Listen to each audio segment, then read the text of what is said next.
এই দেখো বন্ধুরা, তো আমার মেয়ের এখন 3.5 মাস বয়স। দেখতেই পাচ্ছ ও উল্টেই গেছে, অনেকদিন আগের থেকে উল্টায়, তখন ও 13 দিন, অনলি 13 দিন ছিল তখন থেকে উল্টায়। তো এখন তো অনেকটাই ঘাড় উঁচু করেছে, এই দেখো। তো আজকে খুব কষ্ট হচ্ছে, ওর দিদুন বাড়িতে নেই, দিদুনকে খুব মিস করছে। তো এই একা একা এতক্ষণ আমি ওকে ঘোরাচ্ছিলাম, তো এখন ওকে একটু বিছানায় শুয়ে দিয়েছি। ও দেখো বিছানায় শুতেই ও উল্টিয়ে যায়, পাশ ফেরে না, ও একদম উল্টে যায়। আর ও নিজে নিজের মতন খেলছে।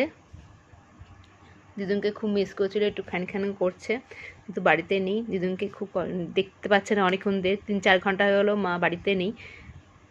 তো দিদুনকে দেখতে না পেরে খুব কষ্ট পাচ্ছে। আর তাই জন্য এখনও নিজে নিজে একা একা খেলছে। আর মুখে তো সারাক্ষণই হাত, এটা কিছুতেই সরানো যাচ্ছে না। দেখো একা একা খেলছে। মামা, তুমি একা একা খেলছো মামা?